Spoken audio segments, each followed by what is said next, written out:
Welcome back to another episode of SJ's Community Podcast. Yeah. Before we start, I'd just like to shout out Blair. He redid our logo Oh yeah, for the that's, podcast. that's the logo. You would have just seen that in the introduction. If you're listening on Spotify, you would have noticed that there is a new logo. So or YouTube. Any YouTube digital platform that you watch. Apple Music, Podcasts. yeah, that already links up straight with the Spotty. But do they have video on it? Or do they just have the audio? Not sure. Ooh, not sure. But yeah, Take it easy on that painting if you can, big bros. Shout out Blair for doing us that. Really appreciate it. Harrington or whatever his last name is, eh? Yeah, if you want some design work, just hit him up. Yeah, he's a graphic designer. If you want design work, just let us know. We'll start off with our favourite segment. This is the first time in history. We thought we'd start the podcast with a bang. Yeah. I actually got good feedback the other day. From who? My uncle. Oh yeah, saw it. Yeah, he was. I really like the. He's actually like a huge fan. Like, he'll appreciate that he's actually getting a shout out here. He's got to be one of our most experienced fans. Yeah, I'd say so. And he's going through a bit. He just did his string playing basketball, so. Yeah, so that's actually unlucky because basketball you usually don't get insane loading of the hamstring. So yeah, that's very unlucky. But I reckon by the time this is live, he'll probably be back on the court. So. Well, when did he do it?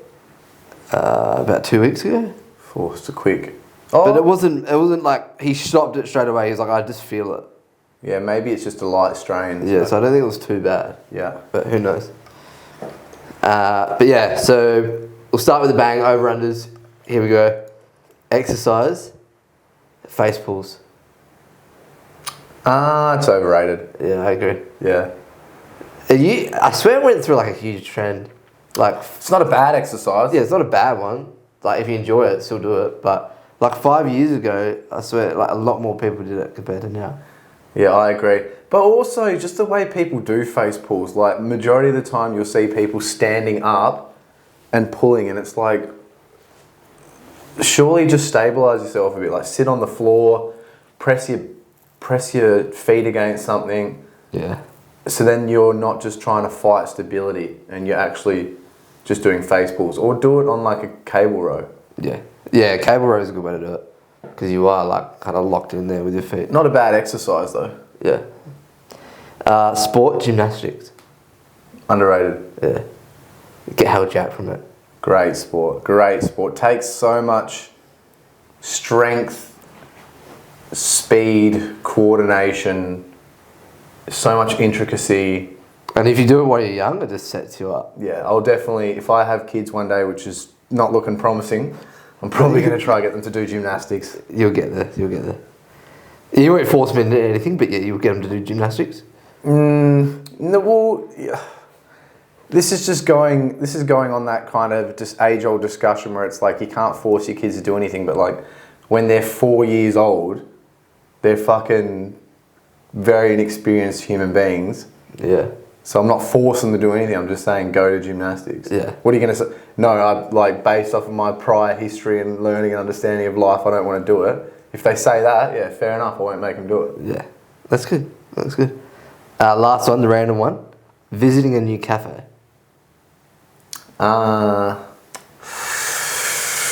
Underrated, I guess. It's like visiting anything new. Yeah, I think it's underrated purely because, don't get me wrong, like I like supporting the cafes we love, which we do quite a bit. But it is good to go to a new cafe, especially if it's really good. Yeah. But it is a risk. You go there and it's mid, and then you just go back to your old one. Yeah. It's pretty hard, like in Rockingham. I don't really go to new cafes that much in Rocco. Yeah. It's more so like if I go to Freo, I don't mind going to a new cafe. Yeah. But I'm a bit of a creature of comfort, I guess. When I find a good place, like I just go to that place all the time. Yeah. Yeah. Because you know what you're getting. Yeah, and just the comfort. You're not walking into anything unexpected or unknown, essentially. Yeah. But you're still saying it underrated though? I reckon it's underrated. I love going to a new cafe and I think it's good. Wetting the old whistle. Because people do get quite comfortable with the cafe and just go to the same cafe every week. Me? Yeah, I do it too. Yeah. Like, It's just a habit. Rowdy's is good because Rowdy's a great cafe nonetheless, but also a great friend and sponsor of SJ's community. Yeah. So that's a given. We go to there, and then Mavericks. We've been going to Mavericks. Mavericks of late. What I like about Mavericks is that the space to work in. Like, we can kind of get wedged in a corner. Yeah. And then the coffee's good. I've had one of their toasties that's good. And it's not too busy. Like, The coffee's really good, eh? yeah, the coffee's really good. But it's not too busy in the fact where, like, people walking in, especially if we're trying to work, and, like, don't get me wrong, I like chatting to people, but if you want to just lock in. Yeah. Because it is well, it hasn't been around that long, has it? About a year? I don't know. I literally never noticed it until that one time we went there. Yeah. Because you get your usuals and you get your commonality cafes that they're always going to provide good quality service, but sometimes it's just good to mix it up. Yeah. We'll go into one for a while, but we won't say names, but then we felt a bit awkward with just certain situations in there with the staff. Yeah, so let's discuss that. Let's discuss that. So it's essentially this guy owns this cafe in this non-specific town or city. To paint the picture, it's not a big cafe. It's not a big, it's a shoebox cafe. It's like the size of this room almost. Yeah. And we're sitting in there, and it just got a bit awkward between him and his Well, staff. basically, because we spent a bit of time there, when you're working or whatever, you are locked in, but a lot of the time you're looking at all like the external stuff going on around you and your surroundings. As you do. A couple of times I noticed he was like, I couldn't tell if it was rude or not. Yeah. Because I didn't know him and I didn't know the people there or like the dynamic they had. But he would just say to a worker like, do this. It's like the tone. And it's like... The tone wasn't right, eh? Yeah, it's like, are you... Like, I'm the type of person that I hate telling people what to do in any sense whatsoever. Aaron doesn't think that. Huh? Aaron? Oh yeah, Aaron doesn't. Aaron thinks I'm bossy. Maybe I am bossy, I don't know. Yeah. But I usually say like, oh, could you please do this? Like, if you want to. Yeah. In a respectful and then they're way. like, yeah, but this dude's just like, yeah, nah, do that. And Where's it's this? like, Where's fucking, that? Is this worker happy with this? Yeah.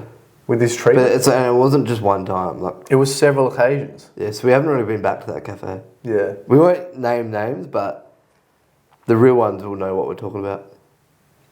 Well, I don't know anyone. I don't think anybody will know. Nah, 2 people will know. Their coffee was alright. The coffee's really good. Like, really good. But yeah, just got a bit awkward in there. But that's a big part of supporting a business is like the integrity of the owner and like how they treat their staff. Because I have heard of good places that I thought were pretty good, and then I've heard that they treat their staff quite poorly. Yeah, turns you off a bit, eh? Yeah. Yeah, it is a easy way to stop going back somewhere. It's a privilege to be a business owner. Yeah. It's a privilege, and with that privilege, you got to treat your workers with respect. And essentially, if you're a business owner, you want your workers to be treated the way you would want to be treated if you were a worker. 100%. I found that when we worked at Macca's, when we were younger, like Lewis Babington, Stu, and Blair will know this. Like, there'd be some managers where you would work your ass off because you respect them so much and they respected you, and all they want is for you to do a good job. But then there'll be some managers that come in and just, because they're manager, they'll just act like they have so much power over you. Yeah. And it just doesn't make you work as hard. Because, like, they're just being so disrespectful for you because they have that badge of being a manager. And it's like, why do you need to do that? Like, I'm still going to work hard if you just treat me with respect. Well, let's dive into it. Why? Because they love the power. They love the power. Yeah. And usually their own lives is not as extravagant as they want. There's not a lot going on. It's not as fulfilling as they want. Yeah. So as soon as they get into this position at work, because I've dealt with this on several occasions with multiple different characters, as soon as they get to work, then they have this hierarchy they've power. got authority, and they've got authority, and they like to exercise that authority and power. Yeah. And yeah, just don't rate it. Yeah, I didn't rate it. Like, the number one rule in life is treat others the way you want to be treated. And so why on earth would you not take that principle and place that with your business and workplace? Yeah, 100%. And it's, a lot of the time it's when it's with managers if they have a manager higher than them, so like, I don't know, they might be copying it from them. So instead of, and then they just pass it on to the next person. Instead of like just doing it maturely, like a lot of the managers just did a Macca's. There'd be some where it's like, what are you doing? Like, not helping anything at all. Like, we're all working shit because of you. Yeah. Pretty much. Because I've been in the situation where I have worked with a friend who was like a good friend. We hung out and stuff outside of work. But then they just took work like way too seriously, that authoritarian figure, when like nobody else really gave a shit. And it was just so hard to work with them. I always, when people used to put on resumes like, oh, I'm a good team worker, I used to think that was like the stupidest thing ever, because I was like, how the fuck is that a skill, being a good, how can you not just work well in a team? I don't understand. Yeah. Until I worked with fucking people that were hard to work with, and then I realised. Yeah. But people put on their resumes like everyone just does that way. Like, yeah, I don't see, but technically it's true. Like if you can manage personalities, that's a key. 100%. But a lot, I reckon 9 times out of 10, people would put on their resume that they're a good team worker. People probably lying about everything on their resume, to be honest. But even one of the biggest things I hate with working is when I hear people say that they've got nothing to do at work, and then the boss or the manager's like, just make it look like you're doing something. There's nothing to fucking do, cuz. Yeah. Why the fuck are we making ourselves look like we're doing something if there's nothing to do? Find shit for us to actually do that's effective and helping out our workplace and the community or whatever. Shouldn't be your problem. Yeah. If there's nothing to do, there's not enough work. Give us more work, dog. Yeah. Or if there's a fucking 30-minute period where there's no work, just let us chill for a little bit. It's not going to kill us. There's no work to do, so we're not losing work. You'd be able to work more efficient when you actually need to work. Yeah, that's what my Kestrel Manhattan, I went and visited him the other day, my mechanic good friend, and he was saying that their supervisor does that. He's like, if they're all standing together talking, he gets hell upset and angry, and it's like, mate, go get a fucking hobby outside of work, man. Yeah, legit. Fucking do something. Yeah, shit. No offense. Fuck. Yeah, people love power. Speaking about a powerful move that you can make, I want to talk about what's like the most appropriate and respectful way to scene somebody. Like with without, a message. Without replying? Yeah. I'm really bad at this sometimes. Like I'll straight up I'll go the love heart. Yeah, I'll react to the message. Because then that's like... It's the easiest way to do it. Yeah, and it's like, I've seen your message, and I also acknowledge that I've seen it, but there's nothing else to talk about here. But it depends the message that you're reacting.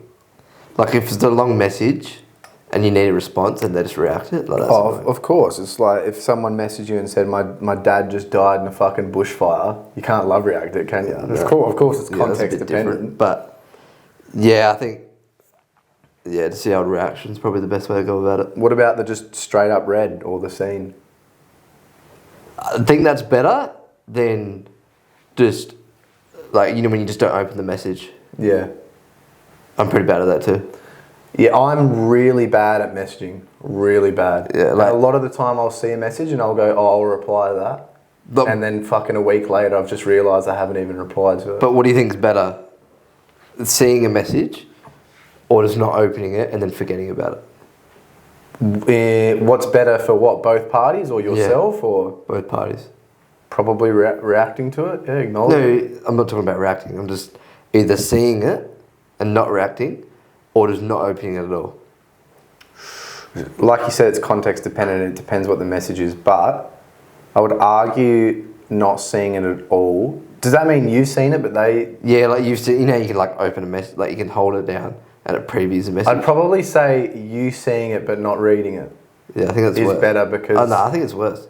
Well, I think it's better because then you know like whatever they message you, you know the information they're trying to give to you, but then you haven't hurt their feelings with a read. I agree with that, but it's also low key, like the scared way of just not replying. It's scared. It's definitely a scare. I do it all the time. I'm bad. I admit, I'm bad. I'm such an afraid man of the universe. I'm so scared of everything, and that's why a lot of the time I do that. But just don't be scared. Yeah. Do you take offence when people seen you? Oh, obviously, like we said, it's context dependent. And Yeah, it all depends on what it is, but nah, not really. Because I'm bad at that.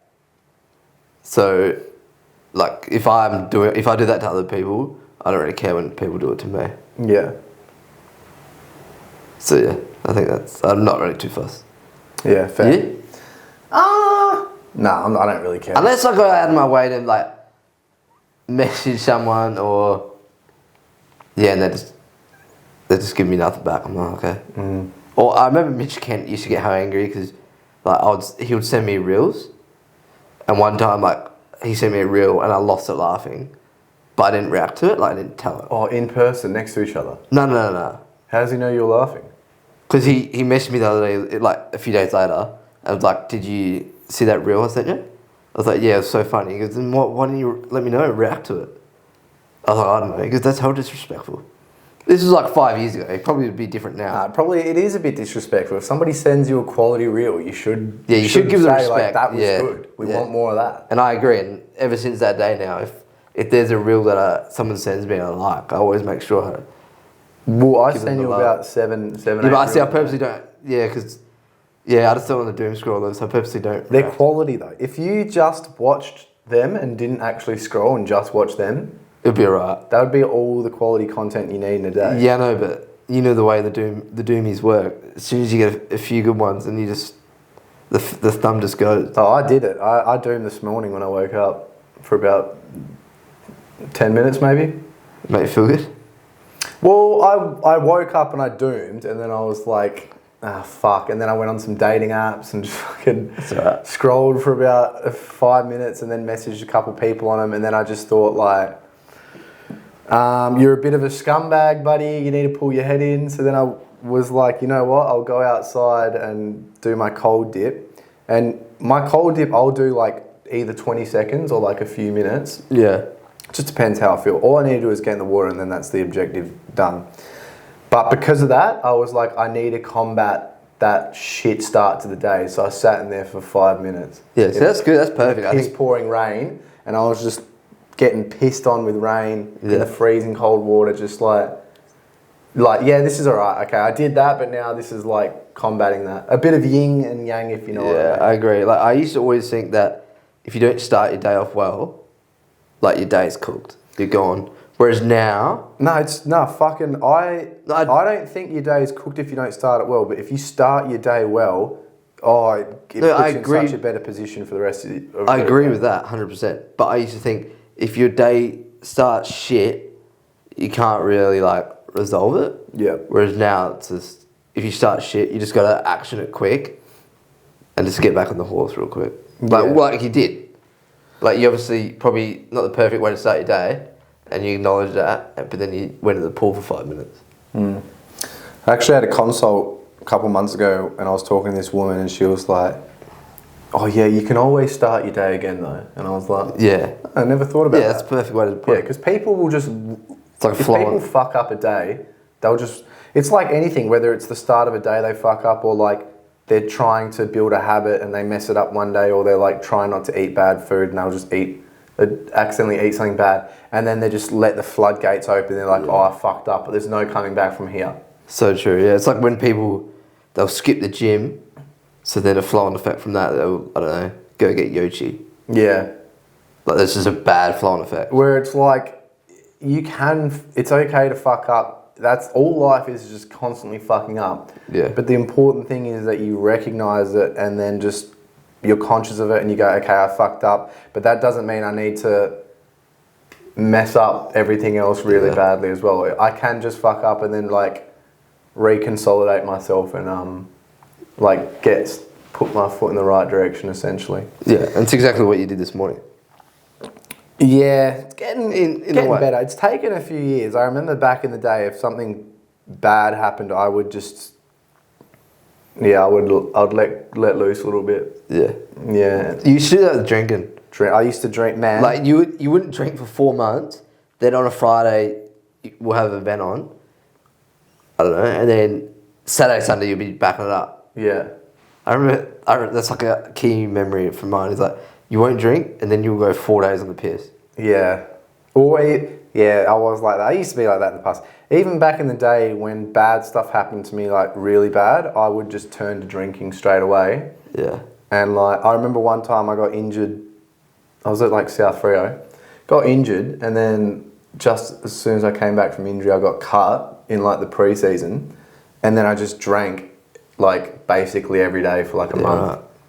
Which is terrible. Yeah, that's bad. Why the fuck would I do that? But in my head back then, I was like, oh, I fucked up here, so I'm just gonna like... It's over now. Ease the pain or whatever. Yeah. When in reality now, this took a long time, but now if something bad happens, like I literally just sit there for about 5-10 minutes, think about it, get a little bit emotional, and then I'm like, all right, let's just move on from that. Yeah.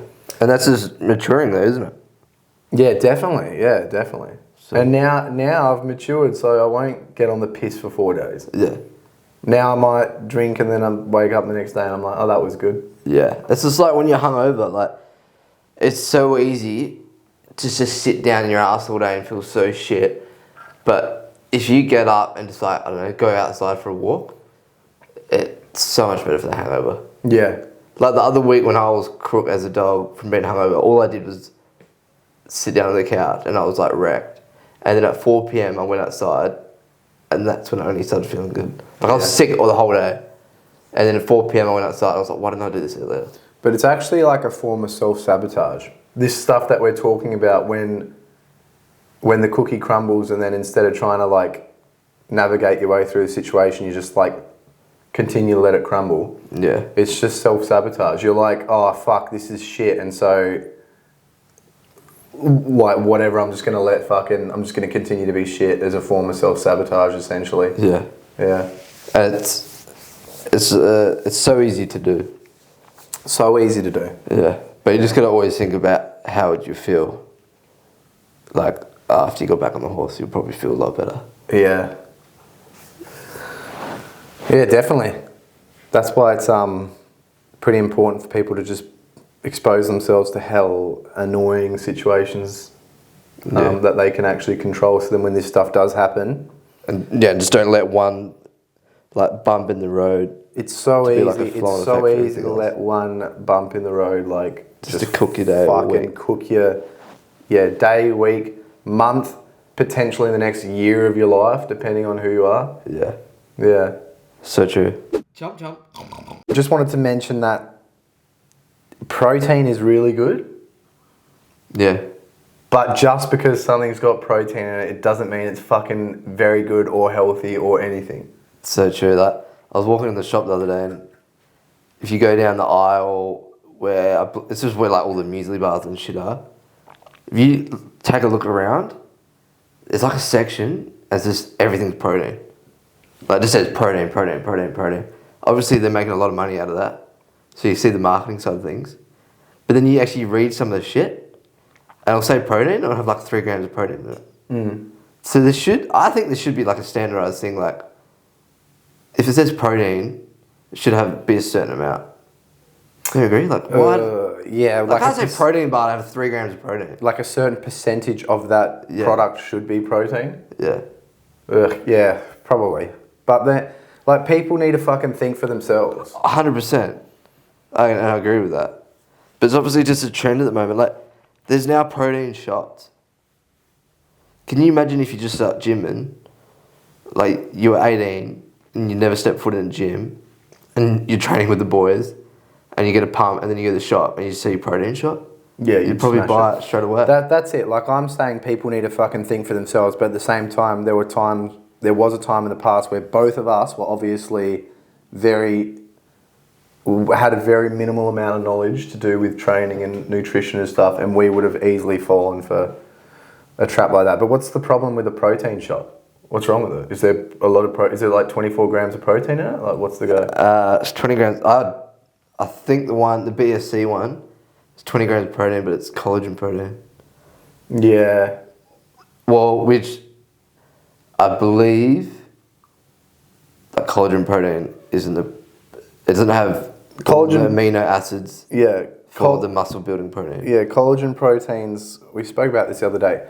Collagen protein is more so for like not muscle, but other tissues like tendons, ligaments a little bit, nails, hair, really good stuff hair, like that. And then, like you said, whey protein is specifically, well, not specifically, but tailored more so for muscle. Yeah. If you want to hypertrophy your muscle, then whey protein's the way to go. Because I didn't actually know that. Yeah. Yeah. Yeah, I've been looking into it last week. I think the amino acid is leucine. Yeah. That's the protein that you need. That's the amino acid you need for protein synthesis. Yeah. Is that how you say it? Protein synthesis? Muscle protein synthesis. Yeah. Yeah. My lisp is playing up here. Synthesis. Shuey will love that. Yeah. And, yeah, so you just got to look in the ingredients, I guess. When you see all these food items out there that say protein, just have a look. And just ask yourself if you actually need it. Like, look at your diet. That's the thing that pisses me off, is that people smash, like, protein milks and, like... I remember when I was in Europe, in Slovenia, it was just, like, a really big thing was protein a couple years ago. And then me and my cousins were getting it because I was, like, fucking trying not to spend money and getting this, like, protein custard. And I was just looking at the ingredients and the macros and I was like, this is fucking absolute... What the fuck even is this custard? Yeah, because it's like... Man, they thought it was yogurt and I was like, it says custard. What the fuck is custard? What even is custard? I've got no idea. My dad makes it, so I should know. But there's protein. There's protein custard. There's protein ice cream. Yeah. There's protein, like, obviously bars and shit. But you can legit get almost anything that's protein, that's labelled protein. But I understand, because people want to eat ice cream, people want to eat custard, people want to eat all this shite. Yeah, and they have got goals. Having a protein alternative is good. So if the product is actually integral and it does have like a predominantly protein base with minimal shit additives and stuff like that, that's good, because then somebody's going to eat way better ice cream for them. Yeah. But at the same time, like, if you don't have like a really bad relationship with food, just eat well and then every so often just have fucking ice cream. Like, fuck, it's not going to kill you. Yeah. But not everything has to have protein in it. That's the whole problem with building a good, healthy, happy relationship with food, is that you need to build yourself up to that point. Yeah. And that's why I think these protein products are beneficial in ways if they're integral. Yeah. But it really does piss me off that, like, everything is just...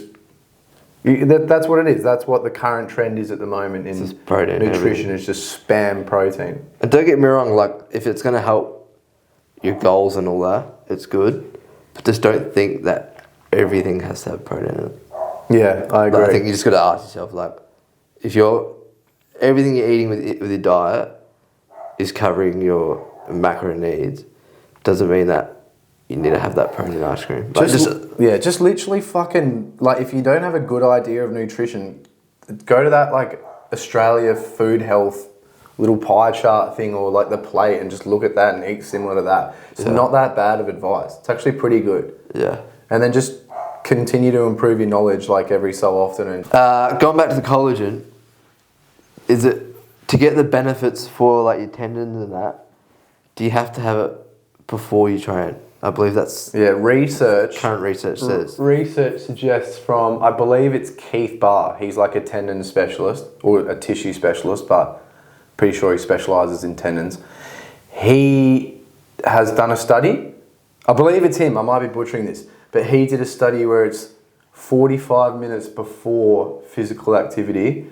You have to have collagen, but you also have to have it with enough vitamin C. Otherwise, it doesn't do anything. And I've read that too. Yeah, that in combination improves the build-up of the tendon and the restructuring of the tendon with training. Yeah. Okay. And getting blood flow into it. Yeah. So essentially, you take the collagen and the vitamin C 45 minutes beforehand, so that it's kind of in your system, and then you stress out the tendons. This is for injured tendons. And then once you stress those, because tendons don't, like, muscles basically will just be sucking up blood all the time. Right now, our muscles are just taking up blood just sitting here. Yeah. Tendons don't like to take up blood. Ligaments are fucking stupid. Ligaments don't take blood basically at all. Tendons are kind of in the middle, where they're stupid, But they will take in blood, and blood's obviously where you get your nutrients if you kind of put them in the perfect scenario too. Yeah, okay. So that's it. You have your collagen and vitamin C 45 minutes beforehand, and then you've usually got like a 10 to 15 minute window where you can stress that tendon and kind of relax it. And so then the blood will seep into all the injured areas and kind of give it that nutrients. Yeah. And so that's like the basic protocol with tendon rehabilitation. Yeah. So have your collagen with your orange juice? Yep, that's what I did when I had hell bad tendinopathy. Yeah. Before I trained, 45 minutes before I trained, I had collagen. Good carbs on orange juice too. Yeah. Before you train. Bit of sugar as well in most of them. Yeah, but if you need some carbs before you train.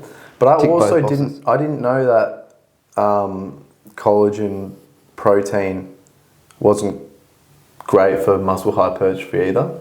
So really, you can take both. You can take collagen and whey protein at the same time. Yeah. Have your collagen beforehand, have your whey protein afterwards, and they won't adversely affect each other, and they could have potential upside. Good benefits. Yeah. And for some reason, like, I don't know why I was looking into it, and then I just seen like 3 posts about it, all about collagen and how it's like not the muscle building protein that we need, etc. You know when you just like attract your mind to something? Yeah. And then you just keep seeing things about it? Yeah, when I had hair, I learned quite a lot about it because I had fucking... PJF loves it too, eh? Yeah, debilitating tendinopathy back in the day and in my knee. And like quad and patella tendinopathy.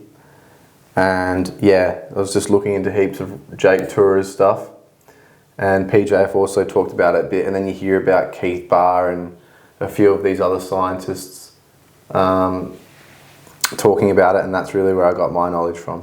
Yeah. But he's like the head dude of tendons in the world, but he's also highly debated by other people. So basically when you got an injured tendon, it looks like a donut. So you've got like the outside's healthy and then that little inside hole's damaged. And he claims that you can completely heal that inside damaged hole. And then other people just say that he's full of shit. What does Jake Tourer think of him? Jake Tourer thinks he kind of agrees. He agrees with him. He agrees with him. He agrees with him. He thinks you can close that hole up. This pod is powered by SJ's Community, where lifting, laughing and living better all collide. Check out our 7-day free trial via the show notes or in our Instagram. Do you know when people are training and they're like, I guess they're at work or they're training later in the day and they're kind of second guessing themselves like, oh, should I train? Like, they might feel sluggish, they might feel shit. But I think it's important to assess why you don't want to train. Whether it's your body's banged up, you're mentally cooked, or you simply just can't be fucked. Yeah. I think a good way to look at it, that I like to approach it, is how you would feel afterwards. Like if you're physically cooked, it's probably a good thing to have a rest. Same goes if you're mentally cooked. You got a lot going on. But if you think that training is actually going to help it, and you'll feel a lot better afterwards, just give yourself the 5-minute rule. Go to the gym, assess how you're feeling after 5 minutes. I thought it was a 2-minute rule. Nah, I got about 5 minutes. Okay, yeah. And then whatever it is. And then I think you'll continue training. Because Shannon, SJ's member, I was training yesterday, and she messaged me at like midday and she was like, I'm considering not coming. What do you think I should do? And I was like, why don't you want to come? Do you feel cooked, or is your body fried, or what? And she was like, I just had a big weekend, kind of can't be bothered. I was like, would you feel better afterwards? She goes, probably yes. I said, yeah, then I want you to come. Yeah. But if she said that, I don't know, her knee was sore, that's probably a good reason to have a rest. Yeah. And let your body recover. So I think just there's a fine line between like when you should skip the gym and when you just got to knuckle down and give it a crack. Yeah, there's a fine line between being a weak dog. Yeah. And simple terms, yeah. Actually, like the times where you shouldn't go to the gym. Like, we're going to be smart and be like, no, I should probably have a rest. Like last night, I finished work at 7:30 or something PM, and I was so tired. I just could not be fucked. Yeah. But I was like, I'm tired, yeah, But you can still. But I can train. Yeah. And I just did a quick 35, 40-minute sesh. Yeah. Left feeling better than Yeah. I was before I started the sesh. But that was a situation where I easily could have just, because I'm tired, I got one more week of footy, so it's like all I need to do is maintain. I don't really need to train. Yeah. But nobody really needs to train all the time, but it's a matter of like building that consistency and habit. Yeah. So I was like, fuck it, I'll just do it. But I could have easily just not done it. Yeah, and been a week up. But also, I have a new client and she really wants to lose weight. Like, it's a big pain body for her. And she's missed a session. But that first time she missed a session, she was just like too tired to come really. She works as like daycare, pretty hard draining job. Yeah. But after that first time, I like had to think for a sec. I was like, okay, I got to nip this on the butt right now, because if this happens 2 or 3 more times, yeah, I've lost her, and she'll just pull that trigger like whenever. Whereas if I make sure right now, it's like, okay, no worries, take tonight off, but from now on, we're making this a habit. Like, you have to come. And I'm not being like a bossy about it. I just know how much it means to her, like that she wants to achieve this goal. And so we just got to build those habits. And literally now she comes in and she's like, I literally couldn't be fucked coming in today. Yeah. And like, I just knew that you really wanted me to come in, and that That's good. She's like, you always say that you got to stack days on. It's just a matter of stacking days to help like work yourself towards achieving your goals. And so, yeah, every time after we train as well, she's like, oh, I feel so much better. I'm so happy that I came. Yeah, that's good. It's really good. And it's good that you're helping her with that, because sometimes you just got to have that dog and you just got to grit down.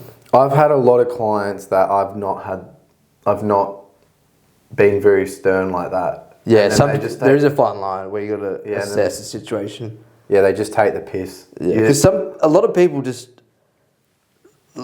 don't know what like training hard and training consistently like is and feels like. Like, it's so easy to just, especially I find when people train after work, like they've had a big day and they just simply just want to do what they normally do and go home. But to actually get to where they want to be, they obviously got to change, and that's when you just got to grit down. But you don't even like. They're probably worried. They're like, oh, I can't be fucked with an absolute grind of a sesh. But not every sesh has to be hell hard to grind. Yeah. Like, progress isn't linear, it's undulating. So like, you might be consistently training hard and then one day you're not feeling great.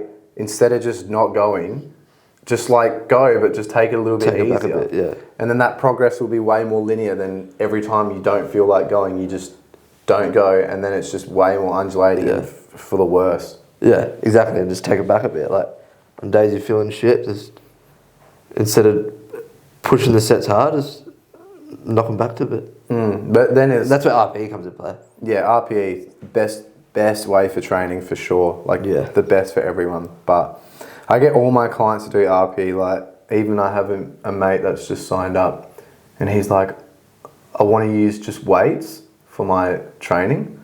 And I'm like, all right, yeah, I'll program weights in for you, but you have to base it off RPE. Yeah. And he's like, I don't understand how it works. And I'm like, I'll sit here and explain it to you like a million times, because it's something that you need to know for your future. So true. It's so important. It's the best tool. It's the best tool. It's literally the best tool, and it's so fucking simple. And it's simple, but it's also like people get confused by it at the start. But just the more you train, the more you get used to it, you'll just click and you'll be like, yeah, it's just get the hang of it. Yeah, it's just intuitive training. That's all it is. Yeah. But then there's obviously times where you shouldn't come into the gym and go hard. Like, for example, if you've got hell bad patellar tendinopathy and you've got a squatting sesh, don't do that. Like, that's just going to have negative results. Yeah. Or if you've been training consistently and then you're mentally just fried, you've had a really shit day at work, and you think going home would do you more good, like, just do that. It's okay to skip up every now and so often, but there's a fine line. Yeah, there is a fine line. You're dancing with a real fine line there. You just got to really assess the situation. Yeah. Because you just can't. Yeah. Because I think the reason why there's fine line, because on days where you truly are cooked, whether it's mentally or physically, you'd be glad on the days where you've been sitting not going and you went. And that's what you just got to think about. Yeah. I reckon for the first 8 years of my training, I just went ballistic as fuck, non-stop, never took a day off. Never. I went every day for years and years and years. Yeah. And now I'm honestly toying with the other direction now, where some days I won't train when I reckon I could. Yeah. And so probably because you have different priorities now, though. Yeah. But still, I feel like I'm the good middle ground between those two things. But there are a couple shades of instances where I'm at home, I'm fuck, I could have really just trained, even if it was just a quick 15er. Yeah. Because that also pisses me off as well. When people say, "Oh, I can't go to the gym. I've only got 40 minutes." It's you can still get so much done in 40 minutes. Yeah, so they just think that they have to go to the gym. They need to do the whole session. Yeah, and for instance, if you have you're I can't go to the gym. I've only got 35 minutes. Don't go to the gym. Train at home. Yeah. Train for 25 minutes. You'll feel so much better afterwards before you go and do whatever you need to do. Yeah, legit. Yeah, I like to just always just assess the situation and just think how you'd feel afterwards. Because 9 times out of 10, you'll feel a lot better than when you started. Yeah, as long as you're training properly. Yeah, 100%. And if you're not sure if you're training properly, it's a pretty good community that you can join up for less than $1 a day. That will help you with that. Jump. Alright. Oh, again, bruz. Shit, sorry, money. That's the second time that you've done that. My shoulders are too big, cuz. This is what happens when you're held jacked. Cuz, we all know that's not true, cuz. This is what happens when you're so jacked. We all know without a shadow of a doubt that's not true. How's that? Are you going to hit that? No, it'll be good. All right. I'll have a bit more awareness. You wanted to talk about buses. Yeah, so... I've been waiting for this story for 3 weeks, so... 2 weeks. And so we've always talked about how Transperth, hell of a transportation system. great, really good. But in 2025, why can't you use your card as a smart rider? I don't know. Or why can't you pay for a ticket on a bus using why do you have to have coins? I don't know. Anyway, so this is what happened.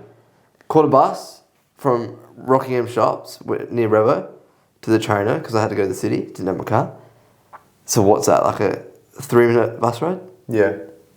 And I got on, and I thought I was getting on the 555, which is, I think, is the shuttle. It wasn't the 555. And then I asked the lady, I was like, "Oh, I don't have my smart rider with me. Can I pay for a ticket with my card?" And she's like, "No." And she's like, just hounded me. What do you mean, hounded you? Why don't you have your smart rider? I was like, I just don't have it. I never get the bus. I never get the train. She's like, "Why not?" It's like, because I never get the bus. I never get the train. I said it again. And she was like, "That's so stupid." And she was like, giving me so much shit. And then I was like, "Can I pay for a ticket with my card?" And she was like, "No, you need a coin." I was like, "Oh, okay." She didn't let you on the bus? No, she did. But she was hounding me, made me feel so bad. Yeah. And then people on the bus are like, "Yeah, I don't get the system." It's not her fault. She's just doing her job, obviously. And she probably cops that daily when people just make up excuses for not being able to buy a ticket. Yeah. But why was she so angry? And why can't in 2025 you buy a ticket? I have no idea. Because I know there's lots of places in the world where you literally just scan your card on. Yeah, you just tap on. You tap on with your fucking bank card and it's sorted. Yeah. Transperth it's a complex system. But seriously, it was like a 3-minute bus ride. I thought that would have been free. I know I'm still in the wrong. I should have had coins. Or my smart rider. But it's not a big deal. It's not a big deal, no. Nah. But which was, what was really good? Some dude got up, was like, "Oh, you can have my ticket." I was like, "Oh, cheers." So then I felt alright. And then he got off, and then I looked at the ticket, and it expired about 3 weeks ago.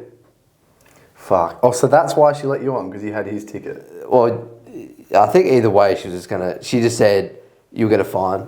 She goes, if there's people here, you get a fine, and that's your fault. Who's gonna give you a fine on a bus? Like the people wait at the bus stops, or the trainers, like the people who check the tickets. And she goes, you'll probably get a fine because they're always up here. I was like, okay. Yeah. That's actually kind of hell annoying. I was just annoyed. I was like, okay, like, oh yeah, I made a mistake. I realised that, but I don't know. You don't need to hound me for it. It sucks, man, that we have to pay for our buses because Melbourne's are free. You just jump on. Yeah, but it should well, we didn't on the tram. It was everywhere. Yeah, but like them drivers didn't care. I don't know why this lady. That's literally that goes back to the first conversation of this podcast about how people use their authority. Yeah. Man, if but I know she probably gets hounded too. So like, yeah, she does. But at the same time, I'm pretty sure that public transport systems make like no money off buses. Yeah, they're almost obsolete at this stage with DD and stuff like that. Yeah. So the real free. money is trains. That's where public transport make their money from trains, especially in Perth. And so it's not a big deal in the grand scheme of things. Of course, it's like somebody going into your shop and being like, "Oh, can I have this gum?" But I don't have money, and you're just like, "Why the fuck don't you have?" What do you mean? Yeah. What? So you're like, "I want this from you, and I'm going to offer you nothing." Yeah. So understandable. So I acknowledge I was still in the wrong, and but I didn't need to get like hounded by it. I don't think. Yeah, I agree. But it is actually ridiculous that or even like Sundays, catching the train on Sundays is free if you have a smart rider and you tag on. How fucking stupid is that? That's dumb. Like, you get fined for catching free public transport if you don't have your smart rider. Is that actually a thing? Yeah, or it was. I don't know if it is anymore. That's so dumb. Yeah, so the other day when I caught the train on a Sunday, I had to pay for a day rider for like $12 because I didn't have a smart rider. Yeah. And you just don't want to catch somebody like that woman that's like actually just going to be like, "Oh, here's a fucking $150." Especially on Sundays because you can't even get a smart rider because that's what I thought. thing I was like, where am I going to get a smart rider from? Yeah, and you got to order it. And it takes about 2 weeks. Yeah. So I think this by the time I fucking order I'd rather fucking just get a one-way ticket to Spain before fucking putting effort in to get a smart rider. Because like we never really get the public transport. Mm. Well, I mean, I catch the train a fair bit. I catch train to the footy, but the ticket's included. Yeah. So that's why I never really think about tickets because normally when I'm on it, like my ticket's already included. But yeah. You think with any business, what you want to do is just make it as frictionless as possible for the purchaser. And so you'd imagine that public transport systems would just be like, oh, you can just use any bank card to get on any public transport. Mark McGowan was supposed to bring it in. No one's losing money. No one's losing or gaining any money there. It's just you're making it way more frictionless, the process. Yeah. But I thought it was coming in, to be honest. Mark McGowan said that. Like, I think I voted for him perhaps because I could tap on with my card. You know, I really think about my politics and the right way to go about things. Mate, I know, like, there's so many places in the world where you tap on with your card and it's just so easy. Makes things so easy. You love London and the tube, you just get on with your card. Yeah, literally. The tube's awesome there. So expensive though. Transperth is a underrated transportation system. It is like really reliable. It's not reliable. It's not that reliable. No, the trains and that I think are quite reliable. I think the intricacy of the transportation system is really good. It's like the most in-depth, widespread metro transportation system in the world, pretty much. The trains are reliable. It covers the most distance for a metropolitan transportation system. Yeah. That's good. That's world class. The trains are shit.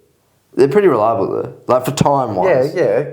Of course it's going to be reliable if you wait 74 minutes for a train. Of course it's going to come on time. If one train comes every fucking 14 hours, you'd better hope it's reliable. Yeah, true. Like you just said, in London, you miss the train. You just it's like wait every 2 minutes. A minute and a half and another one comes. Yeah. In Perth, in anywhere here, you miss your train, you're waiting bare minimum 15 minutes. That's a quarter of it's an like hour. 10 minutes, yeah. If you miss your train, you're fucked for whatever. If you plan to get somewhere 5 minutes early and you miss your train, you're screwed. Yeah, I used to always, when I used to work in the city, so like run for the train, miss it, and then I'd be late by 10 minutes. Yeah. Whereas in London, Berlin, Milan, fucking everywhere, you miss your train, that's all right, you chill. Or if the train's hell packed and you can't get on, doesn't matter, you just wait a minute. Yeah. And then you get on the next one. Yeah. That's what's bad about Transperth. Yeah. It's just, yeah, it's reliable, trains usually come on time, but it's just not as efficient. And we don't have a big population, that's the problem. So you don't need that many trains. Yeah, we don't. We're quite small in Perth. The efficiency just isn't that good, I don't think. No. And the price, I think it's expensive. It is, but it's also capped now. Obviously, the whole idea is for you to get a smart rider, which we've been talking about. But they could easily, like you said, you could just pay with your card and then nobody would need a smart rider. And it does cap, like on a fare. If you go, I think it's by 2 zones, it caps out now. Really? If you Yeah. have a smart rider? I believe so, yeah. So you can travel from Mandurah to Perth for like in one months. ride. Yeah, yeah. I believe, or That's- something, or 3 zones, I don't know. One I'd of the take two. that back then, it's not So, expensive. yeah, it's not that expensive compared to like, I don't know, in England, their train systems is privatised. So it's so Same as expensive. Sydney. Same as Sydney. Like, you go on a 5-minute trip, you're legit paying $10. Yeah.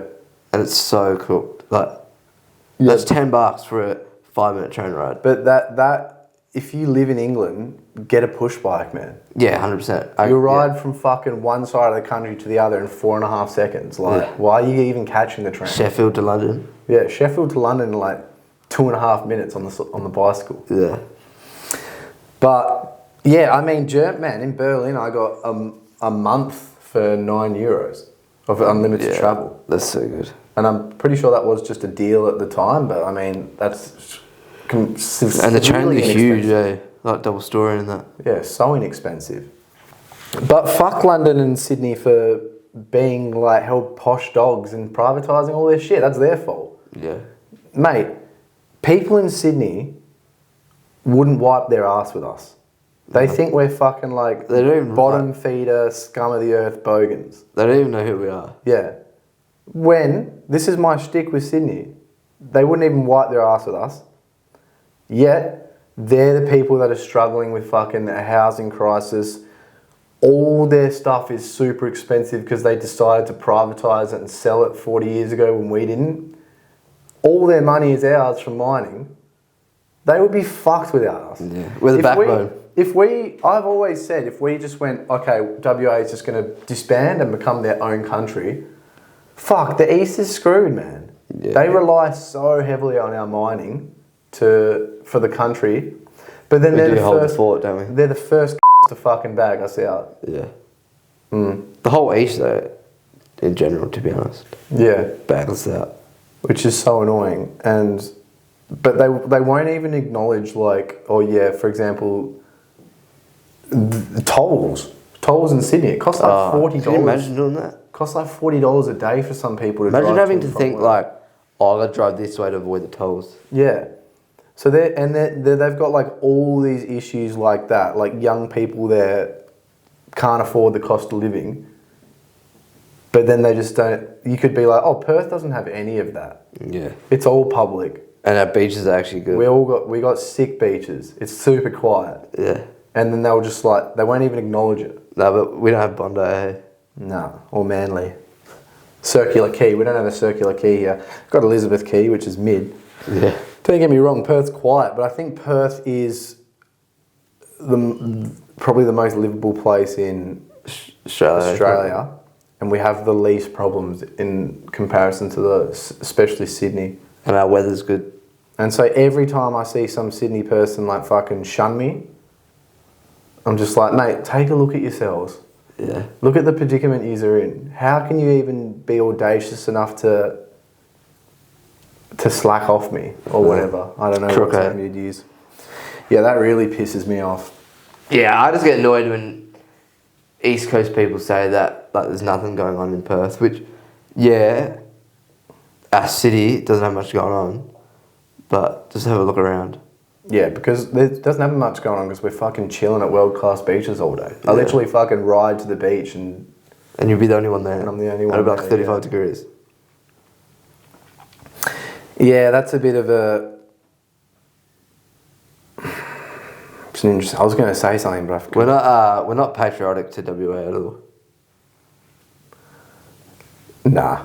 Well, it is right. There should be more happening in Yeah, I agree with WA. that. But we're pretty lucky where we live. I'm very happy. Yeah, definitely. A quick word from our sponsors, us, SJs. We train, talk shit, and help you move better. You can do the same by checking out our 7-day free trial in the show notes. All right, we've got questions. Just remember, if you do ever have any questions, feel free to reach out to us. DM us on Instagram, comment on one of these videos, anything like that, just let us know. Question 1. What's the ideal split for strength, power, mobility, cardio, and muscular endurance? It's a big... You're asking for like what's the best split for literally everything. I guess like for strength work, it'll just be like general GPP, and then obviously to have your power there, and then the stuff you do outside the gym, sprinting, and then general cardio. Say it again. What do they want? They want everything. Mobility. They want strength, power, mobility, cardio, muscular endurance. But they're asking what the best split is. Actual split. So let's deconstruct this right now, like you just were. It's literally SJs. Just sign up to SJs for a week and you're getting literally what you're asking for here. But I would say, just really quickly, if you wanted the best split for this, I would do a 3 days a week, full body gym style training, where I would start off with a warm up, and then it depends how badly you want to work on mobility, but there will be mobility sprinkled into the strength training, and probably be enough mobility that you need with your training. But then you also want power, so I'd probably start off with, after that warm up, I'm just explaining SJs, some plyometrics, Pliers, med ball slams, stuff like that, just to get the power. Some Olympic lifting, if that's something that you vibe with. So you'd start off with your warm-up, you'd then do your power work, which we just named. Then you'd probably do your strength work. Yeah. Which would be like really heavy work and even hypertrophy kind of stuff. And then you could either finish off with some accessories for muscular endurance, or you could maybe have 2 days like we just explained, and then 1 day more muscular endurance based. Not the middle day, I think. Yeah. But which you talked about is pretty much just SJs. Yeah, it is just SJs. And then obviously you want to work on your cardio, and you got to think like, what kind of cardio do you want to work on? Do you want to work on like cardiovascular endurance or anything like that? I would probably spend it depends what your goals are. Like if you want to run and get really good at running, I'd probably spend... Depends on the quality they want to improve on. Yeah, I'd probably spend 3 days a week running. If not, and you just want to maintain good like level of cardiovascular fitness, then I'd probably just do 2 days a week of cardio, which is what we recommend in SJs. Add in probably some sprints in there too. I would sprint. Yeah. I don't know if they'd want to sprint. But with all the quality they want to improve on, probably help. Yeah, it would. It definitely would. But then also if they sprinted, it would take away from one of their gym sessions. And their cardio sessions. They'll probably have to change the split a bit. Yeah, you also got to consider you're asking for 5 different types of like physical qualities to work on here. And there's this thing called the SAID principle, which is specific adaptations to imposed demands. So a lot of the time you wouldn't work on all of these at the same time. You can, which is what we do in SJs. But if, say, you really wanted to get good at power, or you really wanted to get good at muscular endurance, because they're 2 pretty polar opposite things, you'd probably spend a phase working more so on strength and power, and then maybe you'd spend the following phase working more so on like mobility and muscular endurance. And that's not saying that doing all these, like, you're not going to get as good as them. It'll just take a bit longer. like throwing it all in at once and doing like the GPP kind of way, you're still going to improve on those qualities.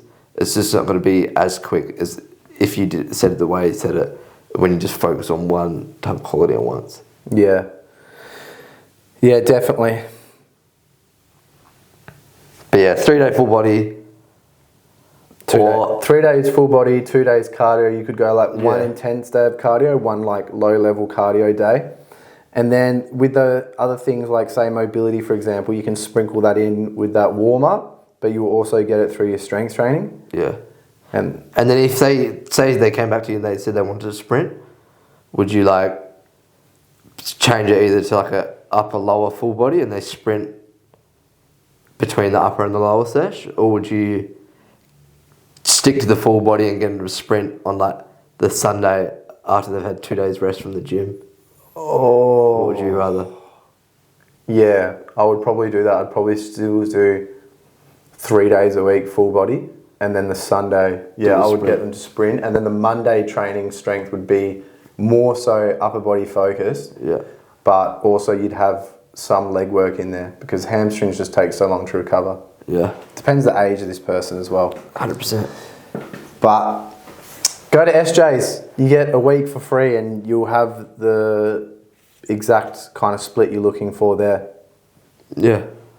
And you can easily just sign up, steal it, and then study it yourself. But yeah, that's like we're good businessmen.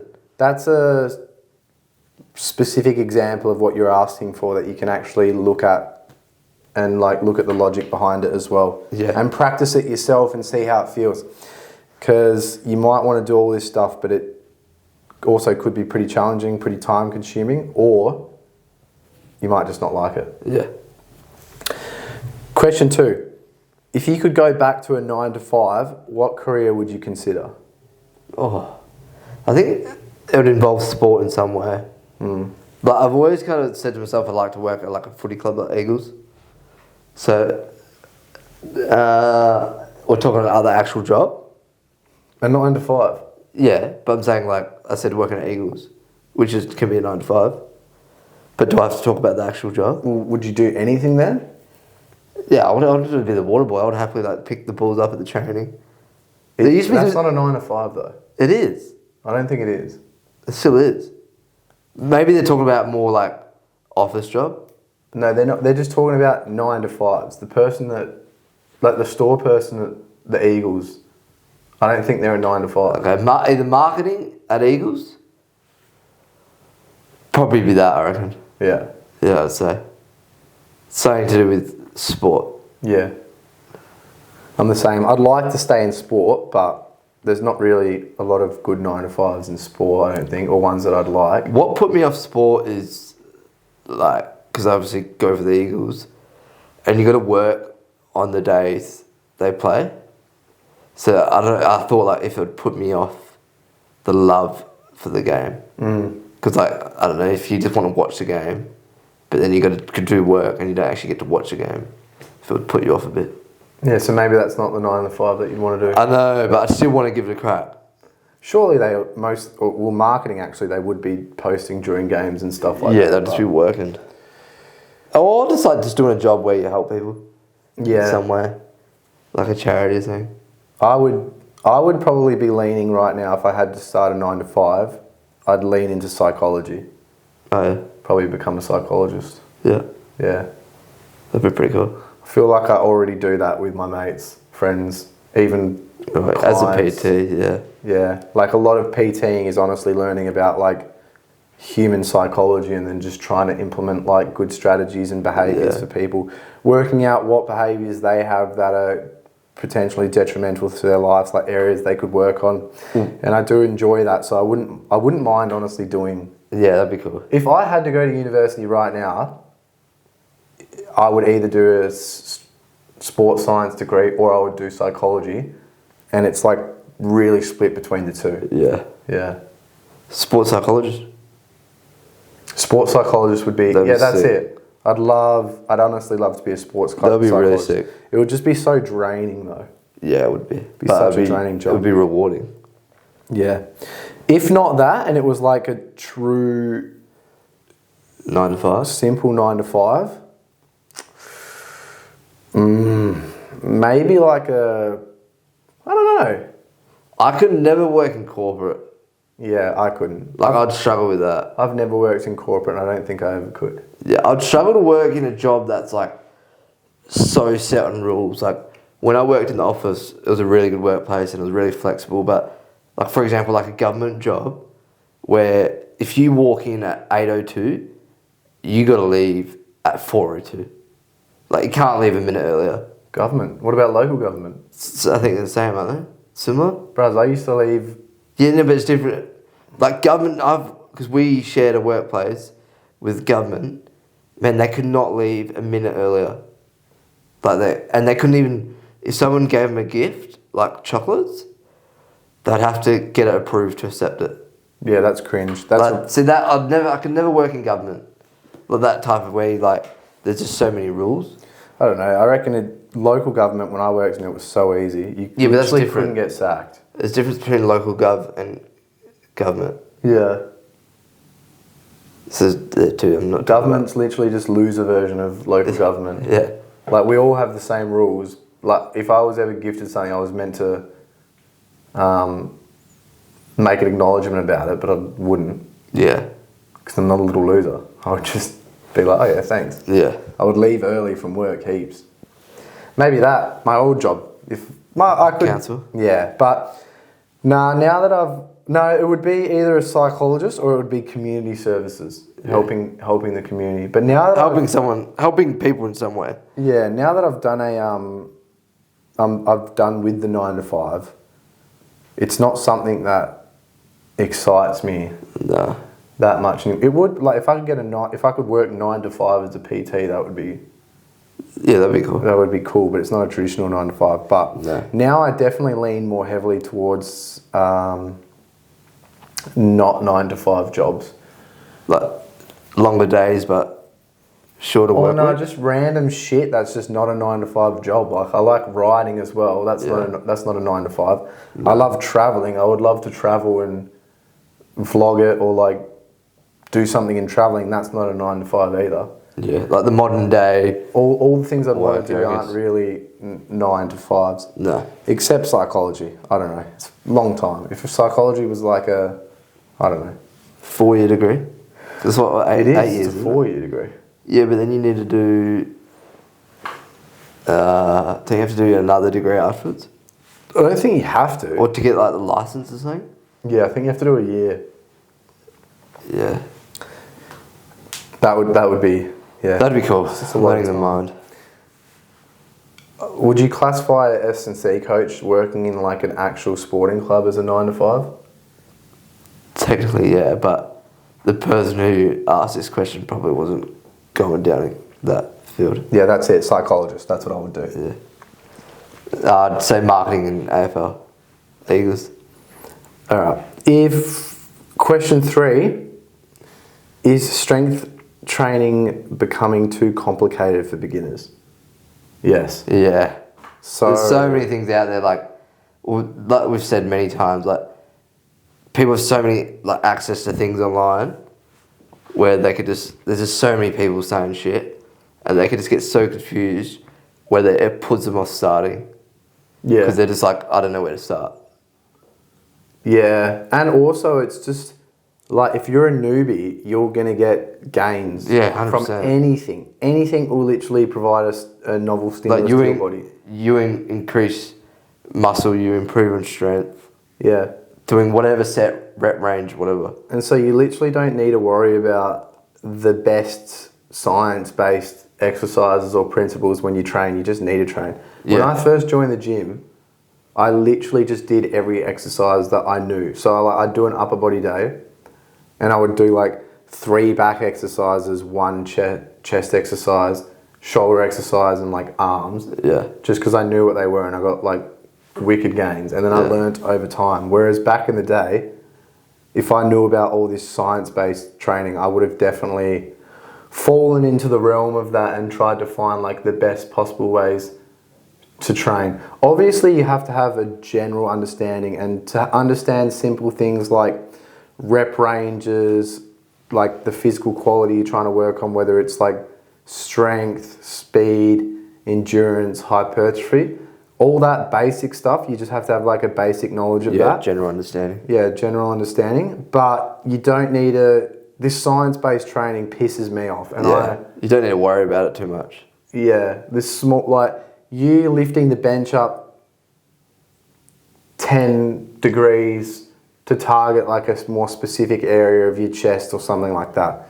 If you're a beginner, you don't need to know that, and you don't need to complicate things. I think if you're a beginner, just find whatever routine that you enjoy and can stick to. That's going to get you the most gains. Yeah, like that you can just consistently stick to. You're going to go to the gym, rip in for an hour, go home happy. Like, you're going to be laughing with that. Yeah. You don't need to worry about all the technical aspects. You can just over time just learn as you go and learn what works for you and learn what the best principles of that are. But yeah, don't get too caught up in the nitty gritty things. Yeah, just do the basics. Literally just do like a squat, a bench, a lat pull down, some arms. That's awesome. And just think about the movements, like, or different parts of your body, what muscle groups, and think about how you can improve on that. Easiest way to go about it. Yeah, definitely. Just don't overcomplicate it, and obviously doing some other things like plyometrics would be really good. Yeah, it's what we do at SJs, eh? Yeah, we're just trying to paint like a very simple picture for people who have never trained before and just teach them basically how to monitor intensity, how to program and train themselves, like what the right things and the wrong things are to do in a basic sense. But then we're also trying to help improve the experienced trainers' experience as well. The knowledge, yeah.